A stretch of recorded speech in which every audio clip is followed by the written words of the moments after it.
Breaking news, major escalation. Iran's brutal top military commander killed. President Trump ordering an airstrike as the general left Baghdad airport.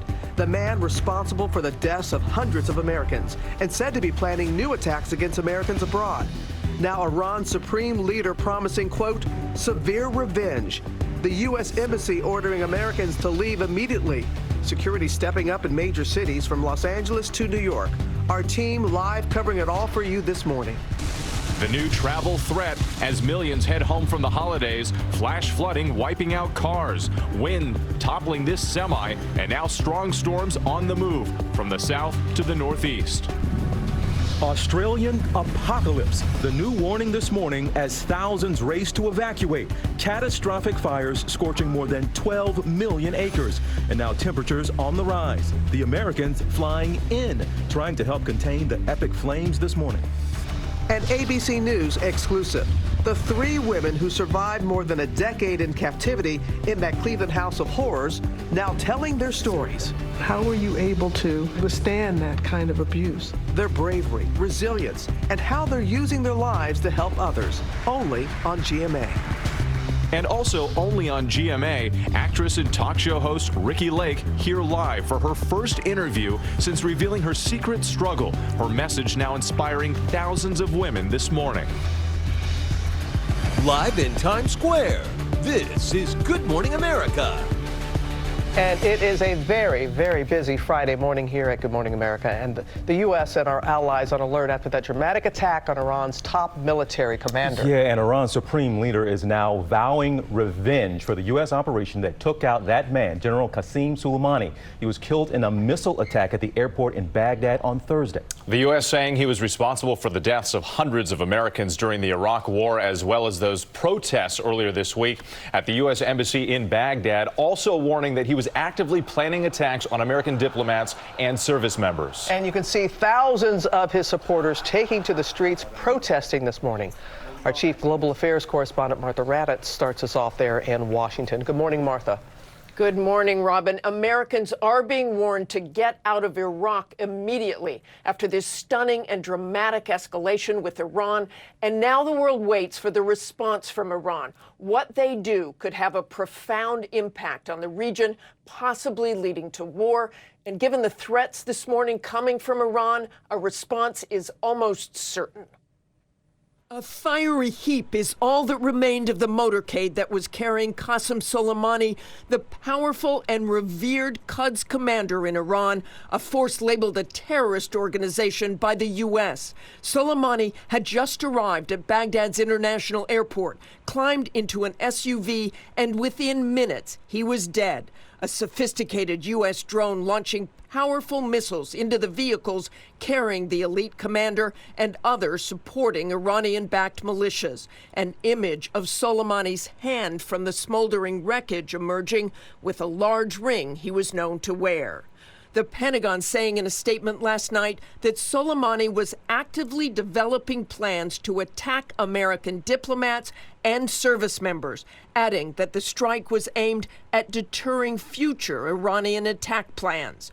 Soleimani in the crosshairs after the death of an American contractor last week and the attack on the U.S. Embassy in Baghdad that followed. President Trump, who gave the final order to take out the Iranian official from his Florida retreat Mar-a-Lago, silent overnight, except for this American flag tweet. Directly targeting a senior Iranian military official is a major escalation in Trump's confrontation with Iran and his so-called maximum pressure campaign, which he began after withdrawing from the Iran nuclear deal, followed by crippling sanctions. Soleimani himself blasting the president in a speech last year. Let me tell you, Mr. Trump, the gambler, he said, know that we are near you in places that don't come to your mind. Soleimani is a hero in Tehran for his battlefield exploits dating back to the Iran-Iraq War in the 80s and the U.S. war in Iraq, where his Quds Force is responsible for the deaths of hundreds of U.S. troops in Iraq, according to the State Department. But Soleimani was also a leader in the fight against ISIS. A mix of intelligence and special operations, the Quds Force conducts deadly operations and leads fighters throughout the region, including in Syria's civil war to support the brutal dictator Bashar al-Assad.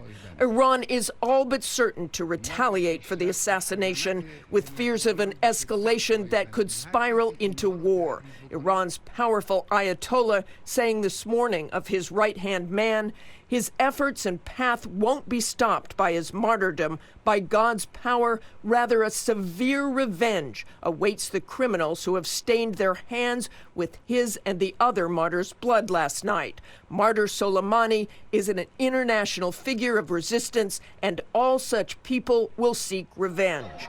U.S. troops in the region are already on high alert days after the embassy compound in Baghdad was stormed by a pro-Iranian militia and its supporters. The two-day siege forced Marines to deploy tear gas, an Apache helicopter to fire off flares in warning. That attack came after U.S. airstrikes Sunday killed 25 militia members, a retaliation for the death of that U.S. contractor last Friday. The U.S. has deployed 14,000 troops to the Middle East since May, an additional 850 arriving just this week. All of them now potential targets for an Iranian response. Israel is also on heightened alert this morning, and others across the region. And while Soleimani was responsible for the death of so many American forces in the past, it is unclear how this ends. Robin. Martha, please help people understand how significant this is and how big of a blow this could be to Iran. It is such a blow, and as you saw, thousands of mourners did take to the streets across Iran this morning after Friday prayers. There were three main chants: death to America, death to Britain, and revenge, revenge, something we will likely hear a lot more of in the coming days. Robin. All right, Martha, thank you. Whit? All right, Robin, let's get more on the decision to carry out this strike and the reaction now from the White House. Terry Moran is there for us this morning with the very latest. Terry, good morning. Good morning. With the killing of Qasem Soleimani is one of the most consequential decisions of the Trump presidency. It will change the game in the Middle East and have major unknown consequences. The president in his resort in Florida at Mar-a-Lago, so far his only statement, that American flag tweet. He's also retweeted the State Department's travel warning to Americans not to go to Iraq. But yesterday at Mar-a-Lago, he met with political allies, Kevin McCarthy, the House Republican leader, and Florida GOP Congressman Matt Gaetz, who described the president as, quote, very focused and dialed in on the threats that Soleimani posed. The president has talked about wanting peace with Iran very recently. He says he doesn't want war. He wants peace. But he has, over the course of his presidency, toughened the American line, that maximum pressure campaign, and warned Iran that if they take steps like this, there will be significant consequences. This is the kind of response taking out one of the most powerful and popular leaders in Iran that previous presidents have shied away from. But this is consistent with that tougher Trump line on Iran. Robin, who knows where this is going to go, but this is clearly a major moment in the Trump presidency. Yes, it is. All right, Terry, thank you. We're going to bring in our contributor, Colonel Stephen Ganyard, a former Defense and State Department official. He joins us from Washington. So what do you believe will be Iran's next move, Steve? Well, they've got some options, Robin, but they have fewer options than they had in the past. In the past, they could use cutouts such as Hezbollah and Hamas. You know, we've seen tankers mysteriously blow up in the Gulf. But the U.S. has said that anything that happens, Iran will be held accountable. So they won't be able to have the options of using cutouts to attack U.S. forces, create terrorist attacks around the world. That is a big change. And the U.S. action, it's a real game changer with the relationship with Iran, isn't it? It is. They're going to be held to account. Yesterday's Defense Secretary Esper made it quite clear, just hours before this attack, that the U.S. will go back to preemptive policies. When they see a problem, they're going to take care of it preemptively. And they couched this attack in those same terms, where they said, we're taking this guy out as a preemptive measure. It is a defensive measure. It's not offensive. It's not retribution. But when the U.S. sees that they need to take military action preemptively, the policy is now changed. It is. All right, Steve, thanks so much. TJ. And Robin, as we've said, Iran is threatening revenge, particularly the Ayatollah said severe revenge against the criminals. So there's growing concern back here at home. Security is stepping up in major cities from L.A. to New York. Our Chief Justice correspondent Pierre Thomas is tracking this for us this morning, and we're talking about stepping up security, but also concern this morning, Pierre, about cyber attacks. Indeed. TJ, good morning. We're already seeing a response here at home with the NYPD, which will likely be stepping up security at key locations throughout the city. New York's mayor last night tweeting that he had begun discussions to protect against, quote, any attempt by Iran or its terrorist allies to retaliate against America. The LAPD is also immediately announcing that it's monitoring the situation and will respond accordingly as necessary. No official response from FBI and Homeland Security officials, but I expect one, and soon. As tensions have escalated with Iran and its affiliates in the past year, law enforcement and intelligence officials have been on alert to an ongoing threat. FBI and Homeland Security officials have expressed particular concern involving the targeting of faith-based communities here at home. Among the threats listed were Hezbollah and Iranian agents. According to a recent bulletin, 2 arrests in 2018 indicate Iran may have ordered pre-operational surveillance against Jewish targets here in the homeland. TJ. So, Pierre, is there good confidence that they do have capabilities really to strike here in the U.S.? There's concern, TJ. Just 3 months ago, a New Jersey man was indicted, suspected of having ties to Hezbollah. According to the Justice Department, he was trained by Hezbollah in bomb making, and he was accused of conducting intelligence gathering in New York City. Prosecutors claim he conducted surveillance on the Statue of Liberty, Times Square, the Empire State Building, and local airports and tunnels. So there's evidence they've been trying to do their homework in preparation for potential attacks. And there's history. In 2012, the U.S. charged a suspected Iranian operative of planning to assassinate a Saudi ambassador on U.S. soil. And TJ, there's concern not only of physical attacks, but also, as you said, cyber attacks here in the United States conducted by Iran as well. All right, Pierre Thomas for us this morning. Thank you as always. Rob. And TJ, the reaction to the strike coming quickly from Capitol Hill. Many Republican lawmakers lining up to support President Trump's decision, while many Democrats are upset Congress was not consulted. Mary Bruce has much more on all that for us. Good morning, Mary. Good morning, Robin. Well, the reaction here from the Hill overnight was swift and divisive. Republicans are touting this as a Trump success, saying the president made the brave and right call here. The president's top ally on the Hill, Senator Lindsey Graham, tweeting, "Wow, the price of killing and injuring Americans has just gone up drastically," calling this a major blow to the Iranian regime that has American blood on its hands. While Democrats, they agree that the Iranian commander was an enemy of the U.S., they are warning that this is a reckless escalation that could have serious, dire consequences. And Democrats are furious that Congress was not consulted. One senator, Senator Udall, tweeting, "Trump is bringing our nation to the brink of an illegal war." And Robin, both sides of the aisle here this morning are now demanding more information. They want to know what comes next and whether there is a plan, whether the U.S. is prepared in case Iran retaliates. Robin. Many want to know what happens next. All right, Mary, thank you. Whit? That's all right, Robin. And that escalation difficult to predict. The Democratic candidates also weighing in on the decision to take out Soleimani. Eva Pilgrim is in Iowa this morning with reaction from the campaign trail. Eva, good morning to you. Good morning. Well, yeah, the candidates vying for the president's job speaking out, questioning his decision-making for the airstrike. We have a president that's made that area more unstable, more dangerous. Former Vice President Joe Biden releasing a statement saying President Trump just tossed a stick of dynamite into a tinderbox and he owes the American people an explanation. We could be on the brink of a major conflict across the Middle East. Bernie Sanders saying Trump's dangerous escalation brings us closer to another disastrous war in the Middle East that could cost countless lives and trillions more dollars. Elizabeth Warren tweeting, this reckless move escalates the situation with Iran and increases the likelihood of more deaths and new Middle East conflict. Our priority must be to avoid another costly war. The Democratic candidates have long been critical of the president's knowledge of foreign policy. Hours before news of the airstrike broke, several candidates expressing their concerns. We should be engaged around the rest of the world, but should be very wary about any development that poses the risk of getting us further drawn in to conflicts or leading to new ones.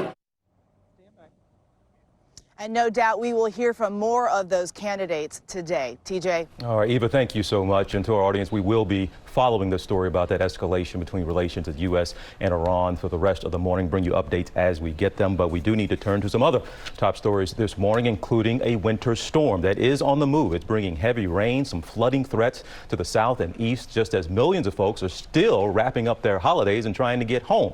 Ginger Z is tracking it all for us. Good morning to you, Ginger. Good morning, TJ. Yes, those pictures out of Jackson, Mississippi, as we anticipated. Warning yesterday of that flash flooding. It was more than 4 inches of rain that fell and caused it. Natchez, Mississippi, very similar scene happening there. There's a town just south of Natchez by about 10 miles that has a dam that is nearing failure, and it's still raining this morning, so we're watching that. As if that's not enough, we've got other issues. Today, more than 2.5 million people are expected to fly, so you know that the airports are going to be busy, but will they be inhibited by weather? I do think that, say, Atlanta or Raleigh may see some of that rain, some strong storms in the Florida Panhandle, so if you're flying into Panama City or somewhere in South Georgia or Mississippi, Alabama, watch for that. But then the rain moves into the Northeast Saturday, so Saturday into Saturday night is when we start to get a little blustery. That rain may change to snow. So I do think that there will be delays, but hopefully not cancellations. That's the good news, Robin. Hopefully not. Okay, Ginger, thank you. Now to Australia, where they're facing those massive fires, already among the worst in that country's history, with more than 12 million acres scorched. And officials are warning the next few days will be even worse. Maggie Ruley is there in New South Wales, Australia for us this morning with the latest. Good morning, Maggie. Robin, the family who lives here tells me they have been battling back these flames for the past 2 weeks, getting as little as a couple hours of sleep every night. People here are exhausted, and unfortunately, it looks like things are just going to get worse. This morning, a mass evacuation underway as thousands flee their homes, escaping an apocalyptic sight in Australia. The massive bushfires now visible from space, engulfing the size of more than 50 New York cities. But not like this. What's different? The blackness, the darkness, the intensity of it. It's like a apocalypse. It's like something that you've never experienced before. The blazes, a near constant threat for months. With these winds starting to pick up, you can see just how dangerous these hot spots are, how quickly they can spread. We've been here for minutes and already it is rapidly spreading down the hill. Oh no! Some people deciding to stay behind to protect their homes. In this dramatic video, a woman using only a garden hose fights back flames. This man and his family were on vacation when the fire closed in on them. We're actually fleeing for our lives. A local hero rushing them to safety on his boat. The Australian Navy bringing in supplies and aid, rescuing families trapped off the coast. Firefighters battling the flames from the sky. Water dropping aircraft overhead pretty much non-stop. Trying to stay ahead of these fires as conditions are expected to get even worse this weekend. Tomorrow's D-Day. And with conditions worsening, the U.S. Embassy has warned all American tourists inside the fire zone to get out immediately. Guys. All right, you've covered fires, and when you see someone with their garden hose out, your heart just goes out to them. People forget the radiant heat alone can burn your skin. So the flame doesn't need to touch you directly, but if you get close enough, it can be devastating. Oh. Absolutely. All right, we are following a lot of other stories this morning, including the dramatic new twist in the search for those missing Idaho siblings, what we're learning about their mother, why police say they believe she knows where they are, and what happened to them. And also our exclusive with the brave young women who survived that horror in Cleveland, kidnapped, trapped in a house for a decade. Their incredible story and how they're doing almost 7 years later. But first, let's go back to Ginger. And you all know, mid-January, known east of most of the Rockies for the coldest air of the year. Well, look what's happening. January 10th through 16th, much above average for a lot of folks, especially southeast and northeast. All right, your local weather in 30 seconds. First, though, the weekend getaway sponsored by Progressive. Get ready for the insurance-themed experience of a lifetime. It's Progressive on Ice. Everything you love about car insurance. the discounts, the rate comparisons, and flow in a boat.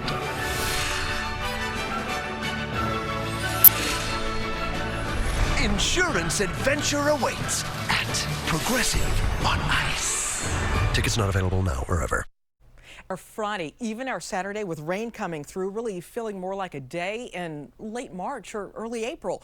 Temperatures climbing very quickly from out of the low 50s to the upper 50s. Some rain for pickup time at the bus stop. I think recess were mainly dry and cloudy, 53, 57 degrees by drop-off time, and tomorrow close to 60 degrees with some occasional showers. We're back to sunshine on Sunday, your high 45, but with wind chills in the 30s, and then another weather system on Tuesday of next week.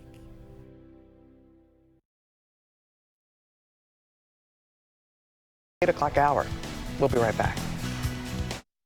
I love the new MyWW program because you get matched with a plan tailored to you. Whether you're a dine-outer, take-outer, veggie person, definitely not just veggie person, bread lover, or